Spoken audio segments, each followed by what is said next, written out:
नमस्कार। मुद्दे की बात में आप सभी का स्वागत है। मैं हूं आपके साथ गरिमा वाजपेयी और आज मुद्दे की बात में सबसे पहले बात करेंगे मोहाली में बरपा कहर की। मोहाली में शनिवार शाम बड़ा हादसा हुआ। मोहाली के सुहाना में एक 4 मंजिला इमारत गिर गई। इमारत के गिरते ही वहां अफरा तफरी मच गई। कड़ी मशक्कत के बाद एनडीआरएफ की टीम ने महिला का शव मलबे से निकाला है। वहीं सुबह 2 शव बरामद हुए। भारतीय सेना और एनडीआरएफ के जवान बचाव अभियान में जुटे हैं और अभी तक मिली जानकारी की माने तो इमारत के साथ ही दूसरी इमारत की बेसमेंट का काम चल रहा था। बेसमेंट के लिए खुदाई की गई। खुदाई किए जाने की वजह से इमारत की नींव हिल गई और जिससे बिल्डिंग भरभरा कर गिर गई। इमारत में जिम खोले गए थे। बताया जाता है कि मलबे के नीचे 10 से 15 लोगों के दबे होने की सूचना है। पंजाब सीएम भगवंत मान ने कहा कि दोषियों पर सख्त कार्रवाई करेंगे। साहिबजादा अजीत सिंह नगर के सुहाना के पास एक बहुमंजिला इमारत के हादसे का दुखद समाचार मिला।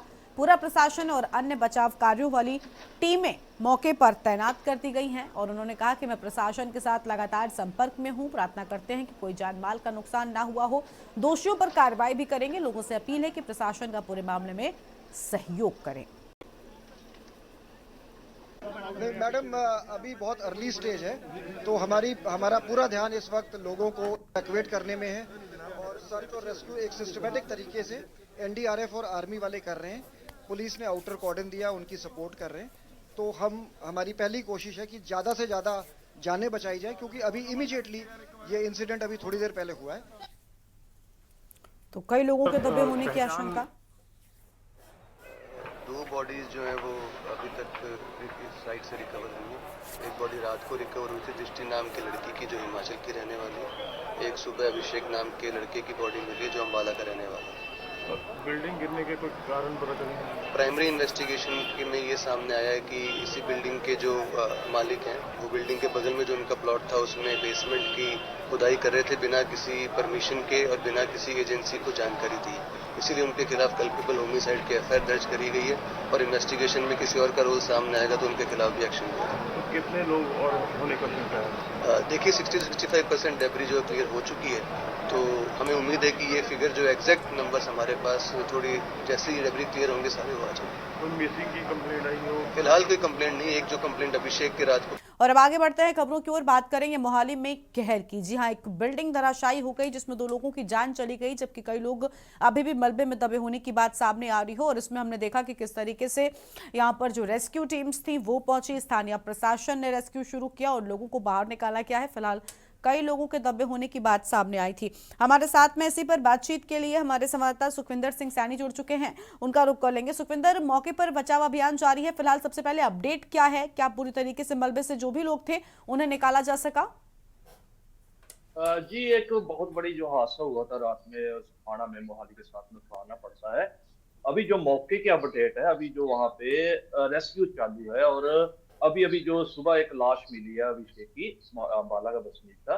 और भी कुछ अभी जो वहाँ के लोकल जो बसनीक है उनका कहना है कि अभी इसमें और भी जो है लोग दबे हुए हो सकते हैं। बता दें कि इसमें एक जिम चलता था और ये भी बताया जा रहा है कि इसमें एक पीजी भी था। काफी चिंता का विषय हो सकता है, अगर पीजी था तो काफी व्यक्ति इसमें जो हो सकते हैं। लेकिन अभी जो रेस्क्यू टीमें वहां पर मौके पे लगी है और एनडीआरएफ की बात करें, पंजाब पुलिस की बात करें, सिविल प्रशासन की बात करें, सारे लोग अभी वहां पे जंगी पद्धर पे वहां पे लगे हुए हैं और रेस्क्यू जो है अभी जारी है।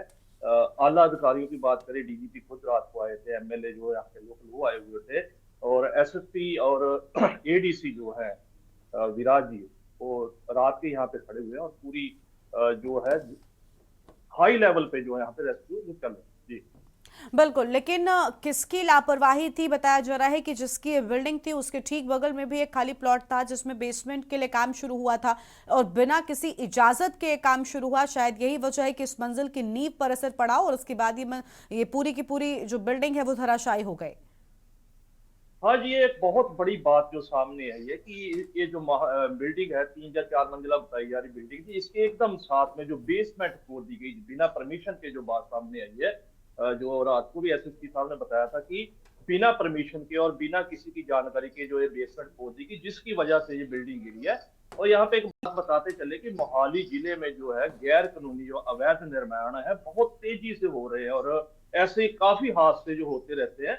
और इसका मेन कारण यही है कि यहाँ का प्रशासन जो है ये अवैध निर्माणों को लेकर इतना ज्यादा जो सतर्क नहीं है। अवैध निर्माण जो है जो बहुत हाई लेवल पे चलते हैं और जहाँ एक बिल्डिंग बनाने की इजाजत होती है वहाँ 3-3, 4-4 मंजिला जो बिल्डिंग बन जाती है और बिना परमिशन के खोद दी जाती है, कोई यहाँ पे पूछने वाला नहीं।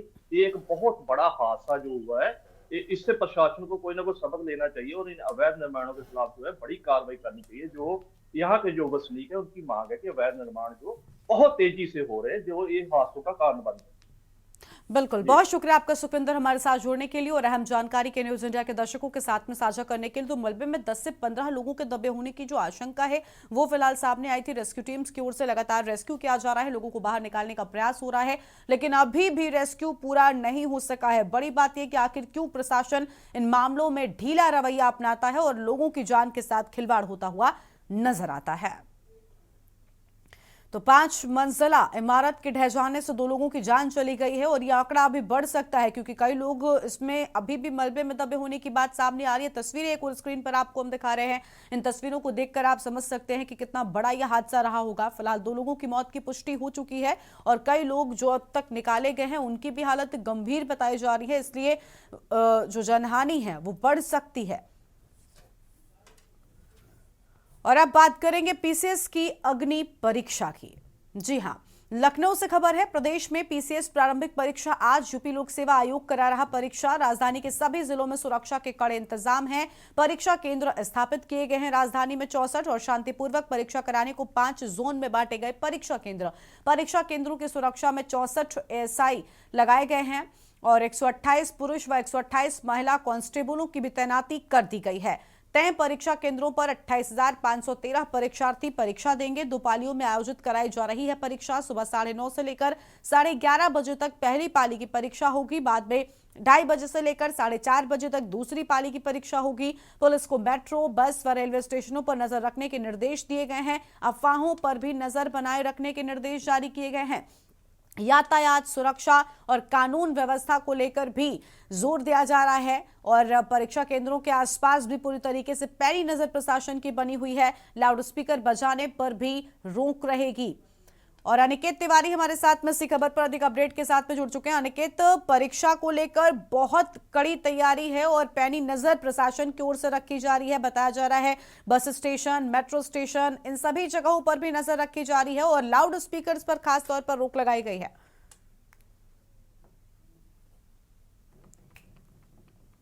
अनिकेत, संख्या में जो अभ्यर्थी हैं वो इस परीक्षा में शामिल हो रहे हैं। हालांकि अगर प्रथम पाली की अगर हम बात करें गरिमा, तो प्रथम पाली की जो परीक्षा है वो संपन्न हो चुकी है और द्वितीय पाली की जो परीक्षा है वो 2:30 बजे से प्रारंभ होगी और 4:30 बजे तक चलेगी गरिमा। और अगर बात करें तो लगातार अगर हम बता रहे हैं कि जो अभ्यर्थी हैं 5.5 लाख से ज़्यादा ऐसे अभ्यर्थी हैं जो इस पीसीएस की परीक्षा में सम्मिलित हो रहे हैं।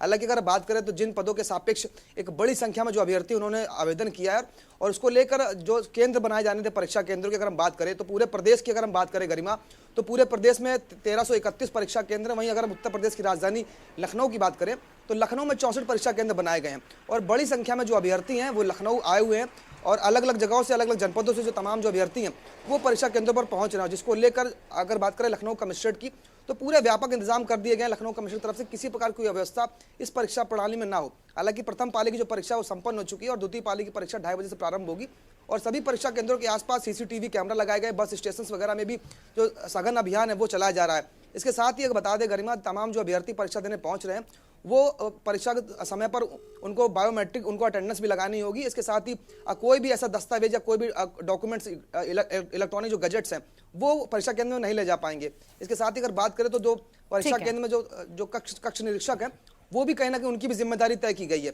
यानी कि साफ तौर पर इस पीसीएस के परीक्षा में नकल विहीन परीक्षा कराने के साथ ही पूरी पारदर्शिता और किसी प्रकार कोई अवस्था किसी भी अभ्यर्थी को ना हो, उसको लेकर तमाम जो व्यापक इंतजाम किए जाने थे वो व्यापक इंतजाम कर लिए गए हैं। बिल्कुल साफ तौर पर इंतजाम पूरे। अनिकेत बने रहेगा हमारे साथ में, वापस लौटेंगे आपके पास में और अपडेट लेंगे। एक छोटे से ब्रेक के लिए यहाँ पर रुकते हैं, चल लौटेंगे। ब्रेक के बाद आप सभी का स्वागत है। बात कर पीसीएस की अग्नि परीक्षा को लेकर अनिकेत तिवारी हमारे साथ में लगातार बने हुए हैं। अनिकेत, विशेष तैयारियां हैं और अलग अलग जगहों पर हमने देखा है कि पुलिस प्रशासन जो है वो पूरी तरीके से नजर बने हुए है, लेकिन ये कब सन हो जाएगी और क्या जो परीक्षाएं हैं उनके लिए पूरी तरीके से व्यवस्थाएं पूरी हैं, कोई दिक्कत तो उनको नहीं आ रही है?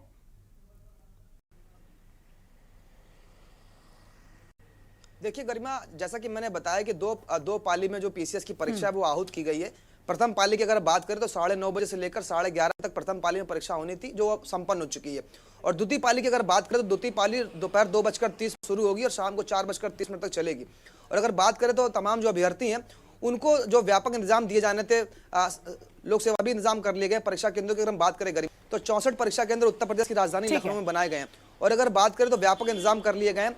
जो भी अभ्यर्थी आ रहे हैं उनको किसी प्रकार कोई अवस्था ना हो, उसको लेकर जो तमाम इंतजाम सेंटर से जो किए जाने थे वो कर लिए गए। वहीं अगर बात करें सुरक्षा व्यवस्था की, सुरक्षा व्यवस्था को ध्यान में रखते हुए बस स्टेशन हो, रेलवे स्टेशन हो, वहां पर भी बड़ी संख्या में जो पुलिस फोर्सेस को डिप्लॉयड किया गया है। क्योंकि अगर बात करें तो बड़ी संख्या में जो अभ्यर्थी वो इस परीक्षा में शामिल हो रहे हैं। जैसे कि मैंने बताया गरिमा कि 5 लाख से ज्यादा जो अभ्यर्थी हैं वो बिल्कुल पूरी तैयारी हो और परीक्षार्थियों को कोई समस्या ना हो, उसको लेकर प्रशासन ने अच्छा निकेत लौटेंगे आपके पास में। हमारे साथ में बुलंदशहर से अनिल मेड़ा भी इसी खबर पर बातचीत के लिए जुड़ चुके हैं। अनिल का रुख करेंगे। अनिल, परीक्षा केंद्रों पर कड़ी सुरक्षा व्यवस्था, साथ ही साथ जो रूट वहां पर भी स्थानीय प्रशासन लगातार अलग अलग तैयारियां कर रहा है, क्या है पूरी जानकारी बुलंदशहर से आपके पास में?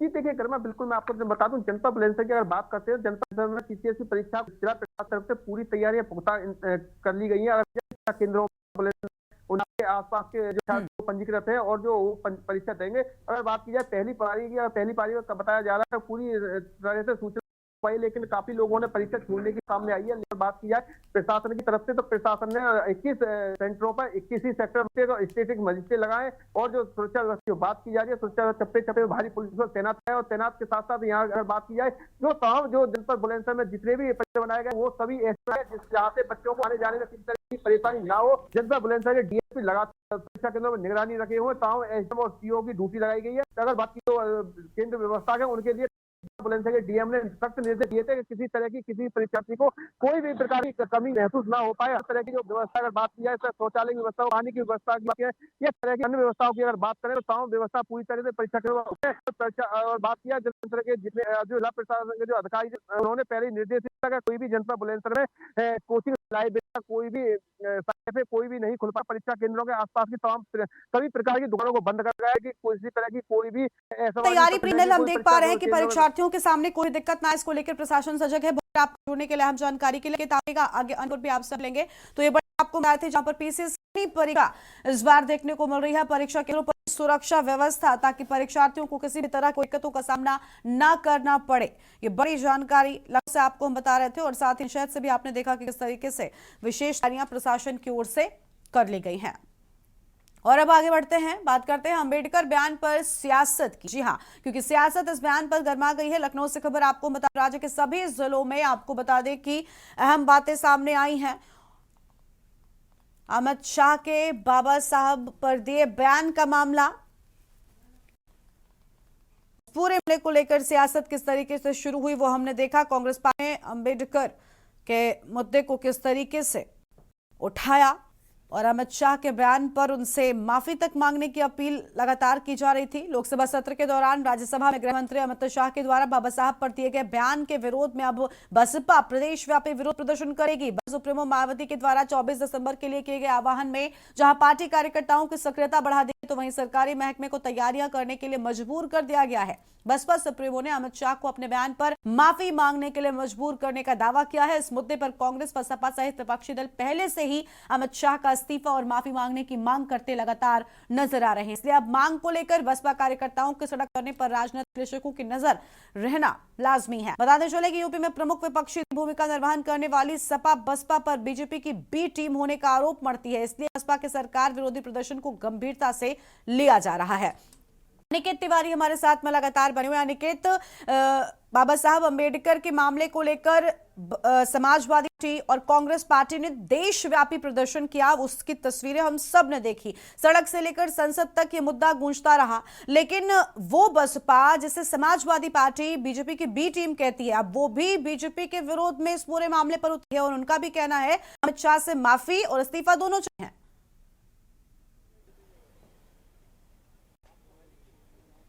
देखिए गरिमा, अगर बात करें उत्तर प्रदेश की तो साफ तौर पर जो सियासी पारा है वो कहीं ना कहीं अब बढ़ता हुआ नजर। अमित शाह ने जिस तरह से बाबा साहब पर उन्होंने टिप्पणी करी, उसके बाद से जो राजनीतिक गलियारे के तमाम जो दल है, फिर समाजवादी पार्टी की बात करें, कांग्रेस पार्टी की बात करें, तो लगातार कांग्रेस पार्टी और समाजवादी पार्टी मुखरता से जो विरोध है वो अपना दर्ज करती हुई नजर आ रही थी। हालांकि अगर बात करें समाजवादी पार्टी की बसपा सुप्रीमो मायावती की, तो उन्होंने भी कहीं ना कहीं ये देशव्यापी आह्वान कर दिया है कि अगर भारतीय जनता पार्टी के जो अमित शाह अगर वो माफी नहीं मांगते हैं या वो इस्तीफा नहीं देंगे तो जो हड़ताल और हंगामा है वो सब देखने को मिले। और कहीं ना उस रोक में जो देशव्यापी जो आह्वान किया है बसपा सुप्रीमो मायावती ने, हालांकि ये देखना बेहद दिलचस्प होगा कि अभी तक अगर देखते चले आ रहे हैं इस राजनीति में कि अगर बात मायावती की तो मायावती टिप्पणियां जरूर करती हुई नजर आएंगी, लेकिन अगर आंदोलन या हड़ताल की बात करें तो इस तरह का जो क्रिया प्रतिक्रियाएं थी वो बसपा की तरफ से गरिमा देखने को नहीं मिली थी। ठीक है, यानी मायावती ने ऐलान किया है है तमाम जो कार्यकर्ता हैं उनसे उन्होंने कहा कि अब पूरी तरह से जो सड़कों पर वो उतरते हैं।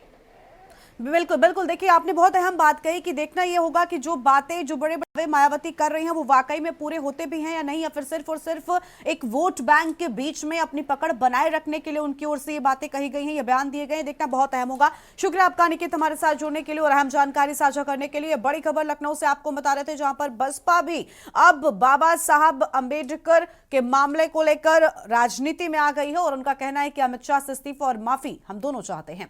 आगे बढ़ते हैं और अब बात करते हैं अगली खबर की जिसमें मुश्किल में राहुल नजर आ रहे हैं। जी हां, बरेली से खबर आपको बताएंगे। लोकसभा चुनाव प्रचार अभियान के बीच कांग्रेस नेता राहुल गांधी के द्वारा चर्चा में रहा बयान अब उनकी मुश्किलें बढ़ा सकता है। यहां एमपी एमएलए कोर्ट ने नेता प्रतिपक्ष राहुल गांधी को नोटिस जारी कर 7 जनवरी को पेश होने को कहा।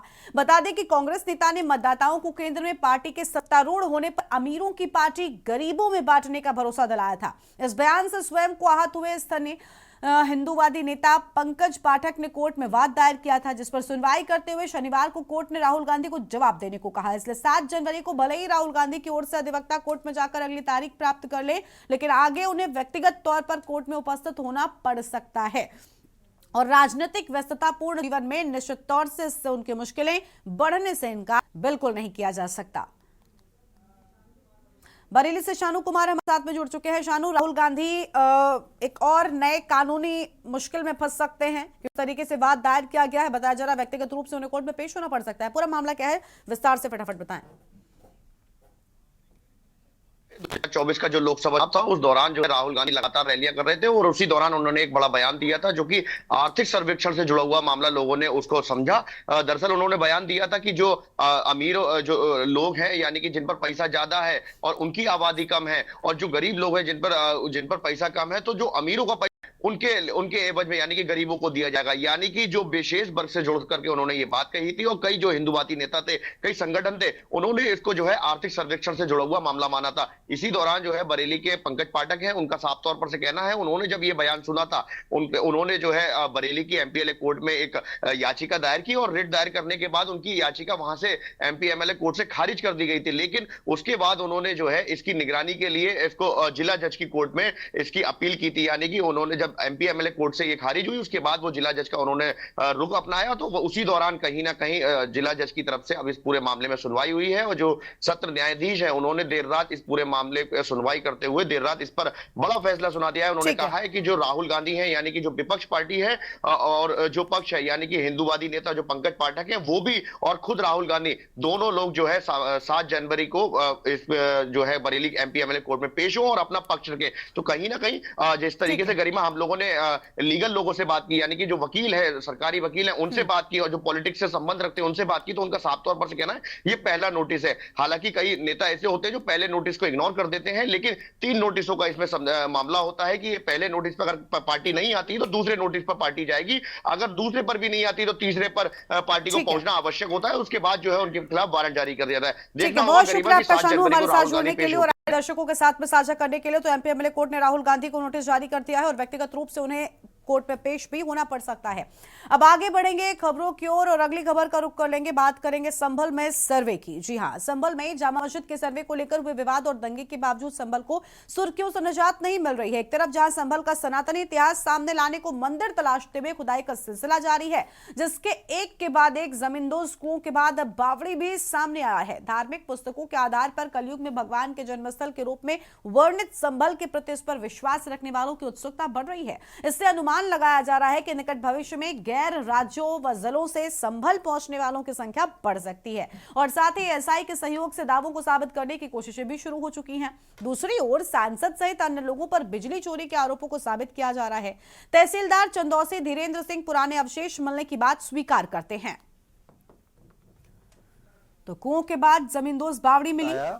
कि मोहल्ला लक्ष्मणगंज में एक स्थान बावड़ी के नाम से जाना जाता है और यह बावड़ी राजस्व अभिलेखों में बहुत पहले से गाटा संख्या 253 बावड़ी के नाम से दर्ज है। उसने ये बताया कि इसके नीचे जो है पुराना तालाब है, उसके में कमरे बने हैं, ये स्ट्रक्चर इसमें बना हुआ है, इसलिए नगर पालिका के सहयोग से इसकी खुदाई की गई है। अभी तक 4 कमरे ऊपर से दिखाई दे रहे हैं। इसके अलावा खुदाई का कार्य जारी रहेगा। आगे जैसा होगा फिर आप लोगों को बताया जाएगा। एक ऐतिहासिक धरोहर है। आज हमने माननीय श्रीमान जिलाधिकारी महोदय जी से आज इसके बारे में हमने लिखित शिकायत दी थी कि वो बाबरी कुआं जो हमारा धरोहर है, ऐतिहासिक धरोहर है, उसे जीवित किया जाए। तो आज उसी के उसमें आज बांके बिहारी मंदिर की भी पैमाइश हुई है और उसमें ये पता लगा है कि महादेव बिहारी जी के नाम से वो मंदिर की भूमि है।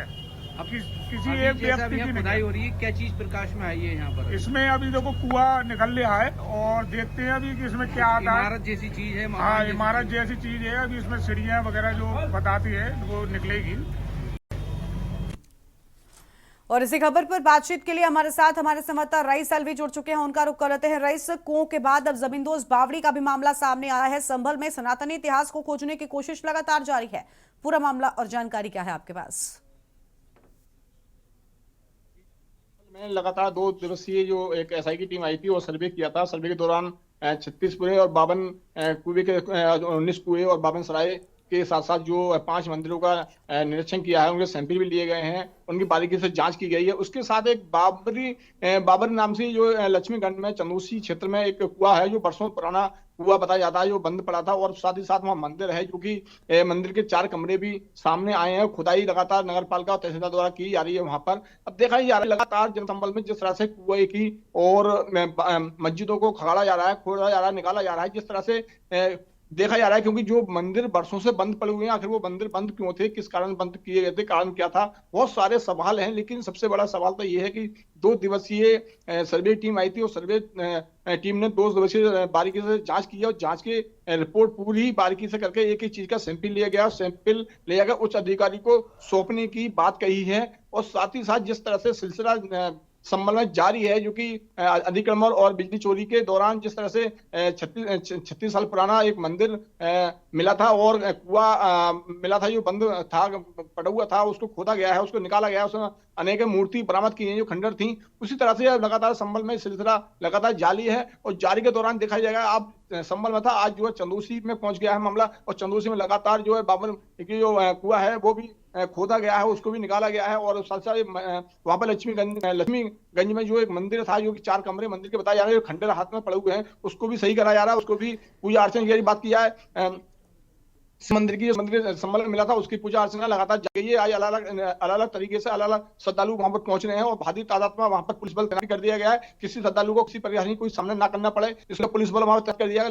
इसके साथ साथ जो संबल के सांसद जवान, उनकी मुश्किलें लगातार बढ़ती चली जा रही हैं। जिस तरह से बिजली चोरी का मुकदमा लिखा गया था और उनके पास एक नोटिस आया था, 1 करोड़ 91 लाख रुपए का नोटिस आया था उनके पास। और उस नोटिस में अब कल एक नोटिस और दिया गया जो बताया गया कि आपने अगर 15 दिन के अंदर आपने बिल्कुल लगातार सनातनी कोशिश की जा रही है। अब देखना उससे क्या कुछ नई चीजें निकलकर सामने आती है। रईस आपका हमारे साथ जुड़ने के लिए और अहम खबर के लिए। तो सनातन इतिहास की तलाश जारी है। संबल से खबर आपको बता रहे थे, जहां पर सुर्खियों से निजात संबल को नहीं मिल पा रही है।